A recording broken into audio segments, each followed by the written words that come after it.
Hello, my name is Jill Isaacson, and I am a licensed mental health counselor at FGCU's Counseling and Psychological Services, or CAPS. This presentation is intended to provide some tips to help you understand and manage one of the most common issues facing students today, test anxiety. Remember, some anxiety is healthy in that it helps us to prepare for challenges properly. But it sometimes becomes a problem when it negatively affects performance. The good news is there is a lot you can do to manage your anxiety in a healthy manner. So what is test anxiety? Really?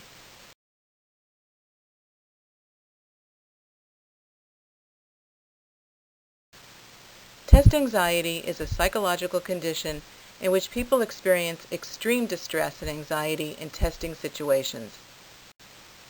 A little bit of nervousness can actually be helpful, making you feel mentally alert and ready to tackle the challenges presented in an exam. Test anxiety, on the other hand, is a type of performance anxiety. In situations where the pressure is on and a good performance counts, people can become so anxious that they are actually unable to do their best. The severity of test anxiety can vary considerably from one person to another. Some people might feel like they have butterflies in their stomach, while others might find it difficult to concentrate on the exam. Others might experience a racing heartbeat and feel shaky. In the most severe cases, people can feel nauseated and short of breath, or might even experience a full-blown panic attack.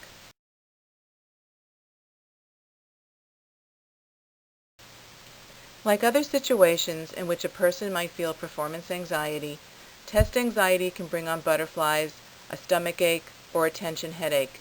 Some people might feel shaky, sweaty, or feel their heart beating quickly as they wait for the test to be given out. A student with really intense test anxiety may feel nauseated or like he or she might pass out. Like other anxiety reactions, test anxiety affects the body and the mind. When you're under stress, your body releases the hormone adrenaline, which prepares it for danger. You may hear this referred to as the fight or flight reaction.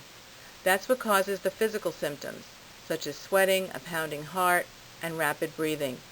These sensations may range from mild to intense. So, what are the causes of test anxiety? Some students think that going to class is all it should take to learn and do well on tests. But there's so much more to learning, and just hoping to soak it up in class, well, that just doesn't work. That's why good study habits are so important, and why no amount of cramming or studying the night before a test can take the place of the deeper level of learning that happens over time with regular study. Some students think that going to class is all it should take to learn and do well on tests. But there's so much more to learning than just hoping to soak up everything in class. That's why good study habits are so important, and why no amount of cramming or studying the night before a test can take the place of the deeper level of learning that happens over time with regular study. Focusing on the bad things that could happen also fuels test anxiety. For example, someone worrying about doing poorly might think thoughts like, what if I forget everything I know? Or, what if the test is just too hard? Too many thoughts like these leaves no mental space for thinking about the test questions. People who worry a lot, or who are perfectionists, are more likely to have trouble with test anxiety. People with these traits sometimes find it hard to accept mistakes they might make, or to get anything less than a perfect score on an exam. In this way, even without meaning to, they are really putting a lot of pressure on themselves. Test anxiety is bound to thrive in a situation like this. The way we talk to ourselves is known as self-talk. Sometimes self-talk is not accurate and can lead to stress. Irrational self-talk is often negative, unfair, and distorted. Managing negative thoughts changes the way we feel because there is a connection between our thoughts, feelings, and actions. Our thoughts and the way we think influence our feelings.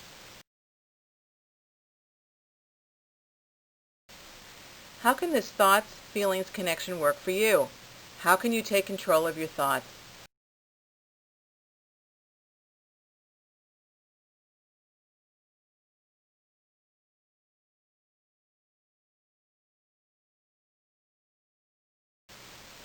Much has been written about the power of positive thinking.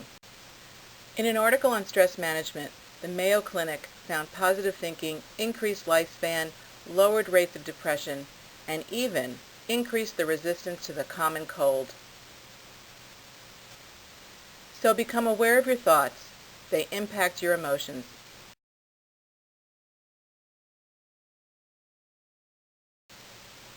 Some of the negative lifelong messages sent to us, either formally or informally by society, culture, community, family, relatives, peer group, school, work, or ourselves, can be unproductive when we are trying to think positively and realistically.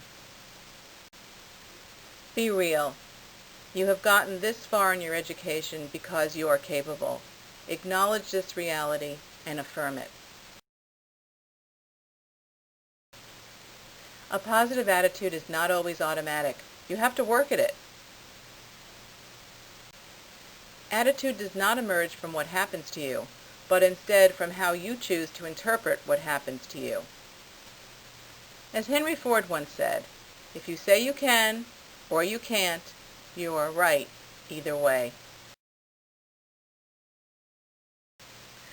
What many people don't realize is that we have the power to program our subconscious minds to assist us in getting what we want. It may seem too simple, for some it may seem too out there, but the act of visualizing your dreams can make them more achievable.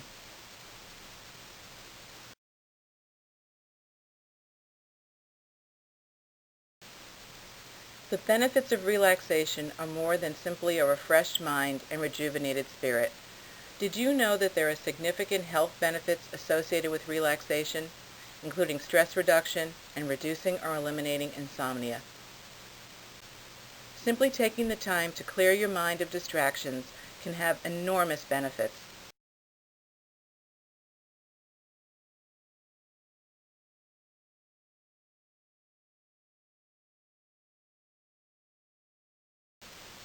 If you can set aside as little as 10 minutes a day to practice relaxation techniques, you'll reap the numerous health benefits. The relaxation response releases muscle tension, lowers blood pressure, and slows the heart and breathing rate. Try using your relaxation technique daily, so it becomes a habit, much like brushing your teeth.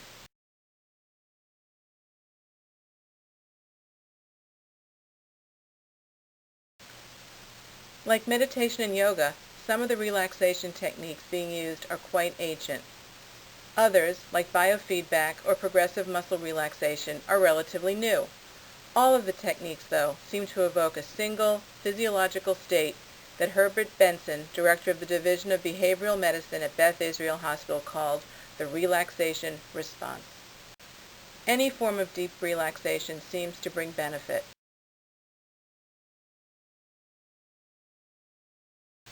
Again, select the technique that works best for you and develop it as a habit on a consistent basis.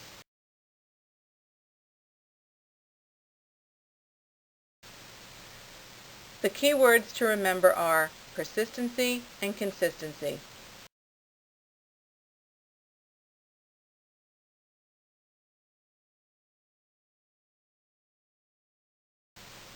Prepare yourself for test taking.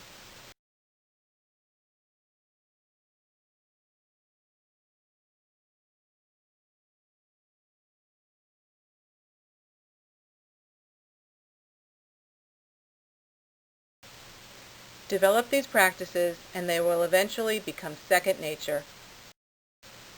Okay, you have made it through the workshop presentation, and now I would like you to practice relaxation. Let's do a guided imagery. Sit back and relax. As you deepen your breath, imagine that your mind could go on a little journey. It is a beautiful day in autumn. The weather has just turned cool and crisp. You find yourself walking along a path in the woods. Sometimes the path is covered with pine needles and oak leaves that crunch under your feet. This is a very secret path. In the summer, it was covered with water.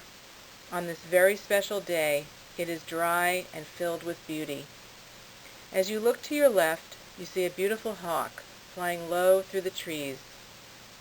As you walk under the canopy of oak and pine trees, the sun shines through the leaves and branches, making lace patterns on the path. The trees are filled with small songbirds. They sing a melody of joy and appreciation for this very beautiful day. Just ahead, you see a small wooden bridge crossing a shallow stream of clear blue water. The stream moves lazily along. Walk onto the bridge and look down into the water. The giant trees are reflected back. Notice the colorful wading birds moving ever so slowly. Then, like the toss of a handful of coins, a dozen silverfish jump together, catching the sunlight and then swimming on downstream. Cross over the bridge to the other side of the stream. Now you hear the gentle wind through the trees. You continue your walk under the canopy of trees. Stop for a moment, taking in the peacefulness and quiet. Feel the balance here, the ancient trees, the clear stream, the small wildflowers, birds, and giant lush green ferns. You find a clearing of soft grass and sit down in a comfortable position.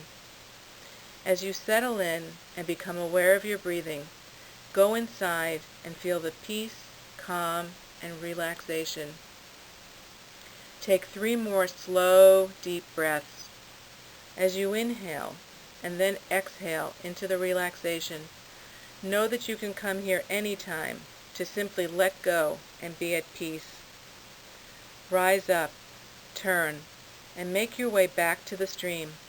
Cross the bridge and walk back up the path through the canopy of trees.